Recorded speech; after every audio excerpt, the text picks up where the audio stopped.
मेरठ में राज मिस्त्री इंदु शेखर की हत्या के बाद पीड़ित परिवार से मिलने पहुंचे भीम आर्मी चीफ चंद्रशेखर ने यूपी की भाजपा सरकार और सीएम योगी पर जमकर हल्ला बोला।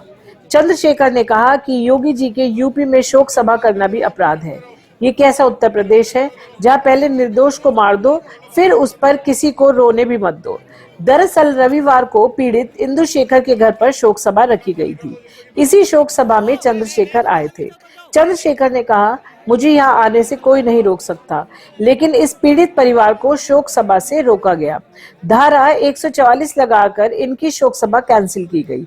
ये योगी जी का यूपी है, जहाँ एक इंसान की भी जान लेंगे और रोने भी नहीं देंगे।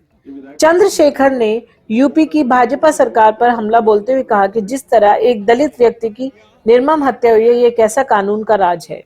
क्या यूपी सीएम पुलिस मृतक के बच्चों को सरकारी नौकरी, जमीन और आर्थिक सहायता देगी? अभी तक नामजद सारे आरोपी अरेस्ट भी नहीं हुए हैं। उन्होंने पुलिस कार्रवाई पर प्रश्न चिन्ह लगाते हुए सवाल पूछा कि पीड़ित परिवार को कोई सुरक्षा पुलिस से नहीं मिली। क्या पुलिस इंतजार कर रही है कि खुले घूम रहे आरोपी इस पीड़ित परिवार की हत्या करा दे? आरोपी खुद को बचाने के लिए परिवार की हत्या करा सकते हैं। पुलिस को ये समझ नहीं आता। उन्होंने कहा कि पुलिस किसके लिए है। इंदु शेखर ने अपनी मेहनत खून पसीने से 2.5 लाख रुपए कमाए थे, वही 2.5 लाख रुपए उसने मांगे थे। वो कोई अपराध था जो उसे हत्या कर पेड़ से लटका दिया? सीएम योगी को इस पर जवाब देना चाहिए। उन्होंने आरोप लगाते हुए कहा कि प्रदेश सरकार के वादे हैं कि दलितों को पट्टा देंगे, लेकिन जो पट्टा उनके पास है वो तो छीना जा रहा है। इससे बुरा क्या होगा कि यूपी सरकार पीड़ितों के पक्ष में शोक सभा भी नहीं करने दे रही। उन्होंने पूछा कि मेरे आने से ये शोक सभा होने या किसी की मदद करने से कौन सा सीएम का नुकसान हो जाएगा। चंद्रशेखर ने कहा, क्या सीएम दलित सम्मेलन में ये बताएंगे कि मेरठ में किस तरह दलित इंदु शेखर को मारकर लटका दिया जाता है और नामजद आरोपी अभी भी फरार है। उस परिवार को सांत्वना के लिए सीएम के मुंह से एक शब्द भी नहीं निकला। पीड़ित परिवार खून के आंसू रो रहा है, लेकिन सीएम खामोश है। मुझे उम्मीद भी नहीं है कि वो कहीं इसका जिक्र करेंगे। अगर सरकार गूंगी बहरी हो जाएगी तो हम आंदोलन कर उसे जगाएंगे। आपको बता दें कि मेरठ के साधारणपुर गांव निवासी राज मिस्त्री ठेकेदार इंदु शेखर की पूर्व प्रधान विजयपाल ने अपने साथियों संग मिलकर हत्या कर दी थी। इंदु शेखर पिछले लगभग 1.5 साल से विजयपाल सिंह के लिए राज मिस्त्री का काम कर रहा था।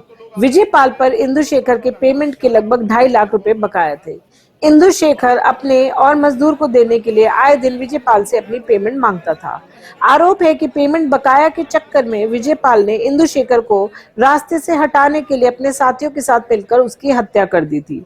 घटना में अब तक पुलिस ने 5 लोगों की गिरफ्तारी की जा चुकी है। वहीं मृतक के परिजनों ने अपने लिए 1 करोड़ रुपए के मुआवजे की मांग भी सरकार से की है। परिवार को जमीन और रोजगार इनके बच्चों के लिए सरकार नौकरी व्यवस्था करेंगे? क्या मुख्यमंत्री में इसका कोई जवाब है? इन परिवार की अभी तक, क्योंकि अभी तक सब आरोपी गिरफ्तार नहीं हुए, नामजद आरोपी बाहर है, क्या पुलिस ने इनके लिए सुरक्षा व्यवस्था मुहैया कराई है? मुझे जहां तक जानकारी है कि रात में सुरक्षा नहीं है। अपराधी अपनी जान बचाने के लिए इन पे हमला करा सकता है, इनकी जान ले सकता है। तो क्या पुलिस को ये महसूस नहीं होता कि इनकी सुरक्षा व्यवस्था होनी चाहिए? पुलिस किसके लिए, लाइसेंस किसके लिए? ये सब पीड़ितों के लिए तो है ना। इनकी रक्षा सुरक्षा हो सके, उनको अधिकार मिल सके, तो उसमें तो कामयाब नहीं हो रही है।